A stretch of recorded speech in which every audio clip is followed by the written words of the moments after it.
Ok? Já voltamos aqui, falamos da liderança negativa. Por outro lado, há também aqueles que se movem por objetivos legítimos e usam a sua capacidade não para impor uma vontade pessoal.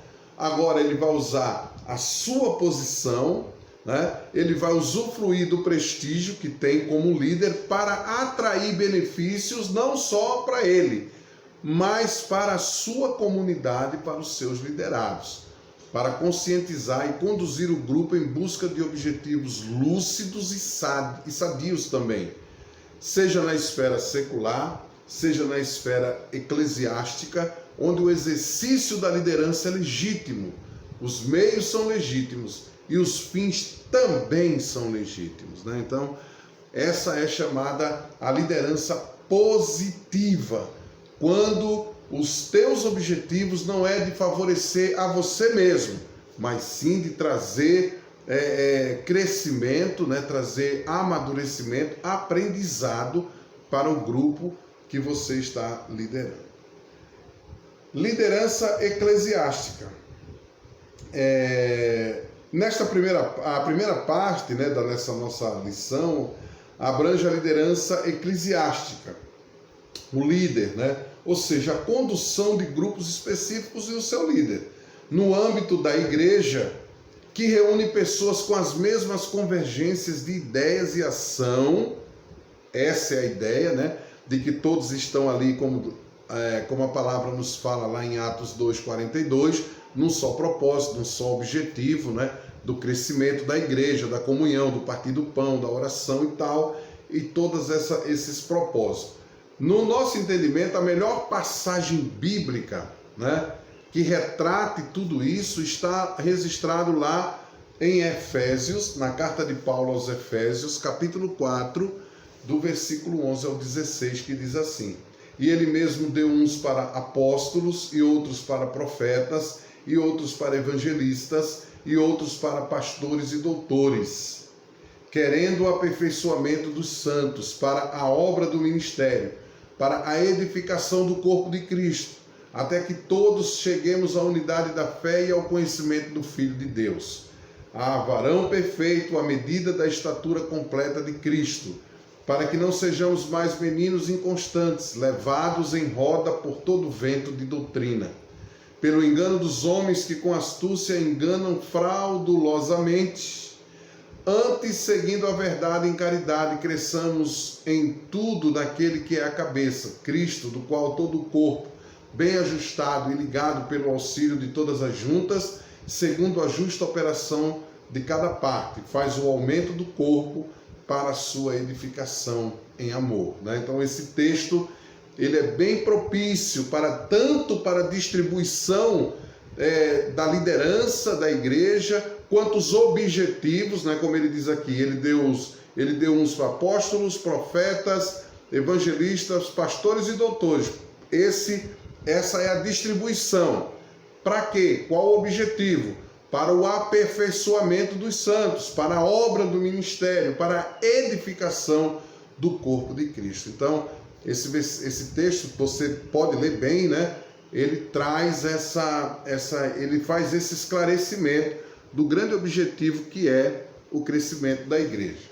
Os dons ministeriais são, portanto, a constituição do legítimo exercício da liderança eclesiástica para conduzir o corpo de Cristo. Sem os dons espirituais, não vai ser possível conduzir esse rebanho, né? Conduzir esse ministério. Precisamos do dom da pregação, do dom da revelação da palavra, da oração, da administração, do louvor, entre outros, né? O corpo, senão fica difícil de conduzir o corpo de Cristo. Qualquer outra liderança em outros departamentos da igreja vai seguir o mesmo padrão.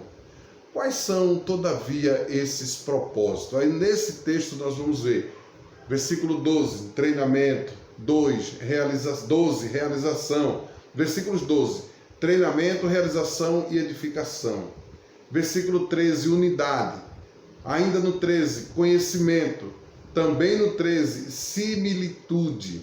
No versículo 14, firmeza, e nos versos 15 e 16, crescimento. Então, é bom para você que está aí desempenhando essa função como líder, formando a sua liderança, examinar bem essa passagem da carta que Paulo escreveu aos Efésios, no capítulo 4, e o versículo do 11 ao 16. É muito importante examinar bem com cuidado esse texto. Os métodos da liderança eclesiástica. Vale repetir que a forma e os propósitos da liderança eclesiástica são universais. São válidos para todas as épocas e em todos os lugares. Não muda. Aquilo que Deus definiu como um plano para a sua igreja, como propósito para a sua igreja, como princípio para a sua igreja, não podemos fugir dessa realidade. Eles não mudam. Qualquer coisa que esteja além do exposto em Efésios é acréscimo humano, né? É invenção do homem. Agora, temos de convir que os métodos para que esses objetivos sejam alcançados diferem no tempo e de um lugar para outro em razão do desenvolvimento humano. Ou seja, a metodologia pode ser diferente, mas o princípio não. A base não muda de jeito nenhum.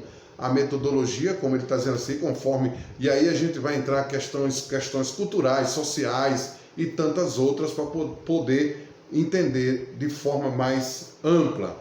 Ao lidar com métodos, temos de ter em mente alguns princípios. Vamos lá. Primeiro, métodos são humanos e não se constituem em modelos universais. Metodologia, forma como você vai aplicar os princípios da palavra que estão lá em Efésios 4.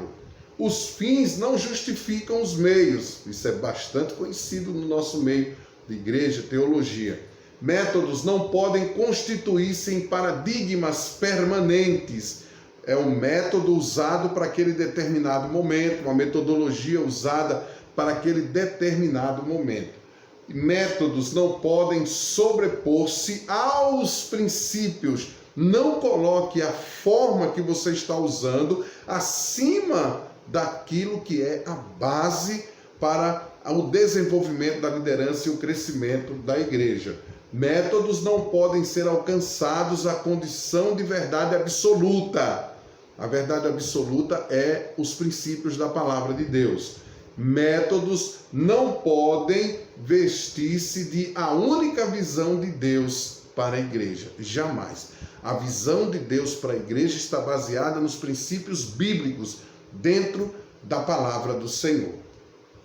Às luzes desses princípios, cabe à liderança local encontrar os métodos que melhor se adequem à sua realidade e quebrar paradigmas quando estes já não mais oferecem condições que os propósitos de Éfeso sejam alcançados. Entenda-se por quebra de paradigmas a capacidade de pôr de lado métodos que não mais funcionam, arcaicos, desatualizados, em busca de outros que são próprios para o momento e aquela circunstância. Não se trata aqui de mudar os fundamentos. Amém? É isso aí. Bom, gente, não esqueçam, estou pedindo a vocês que nos enviem as 2 tarefas casadinhas, né, que nós mandamos para vocês. Eu vou repetir mais uma vez hoje, vou estar colocando mais uma vez no grupo à disposição, se alguém não pegou, manda as 2 juntas, né, as 2 tarefas juntas. E a partir da semana que vem nós vamos deixar um pouco essa questão prática, vamos entrar a questão teórica, vamos entrar um pouquinho mais na prática, né? Eu vou explicar para vocês, segunda-feira que vem, de hoje a 8, é feriado. E eu tenho uma programação, né? Eu não sei ainda, talvez nós não tenhamos a aula presencial, mas talvez eu mande algumas explicações para vocês. A aula presencial não, a aula remota aqui, através do Zoom e através do material que nós colocamos disponíveis aí. Então, a gente vai ver como é que vai elaborar isso aí, mas talvez eu mande para vocês umas explicações de como nós vamos fazer esta segunda etapa da nossa disciplina agora no mês de setembro, tá bom? Então, que Deus continue vos ajudando, vos abençoando, que Cristo derrame da sua graça sobre a vida de cada um de vocês. E nós estamos aqui, qualquer dificuldade, vocês podem nos procurar, podem nos chamar, que estamos aqui para ajudar. Deus abençoe a você, em nome de Jesus.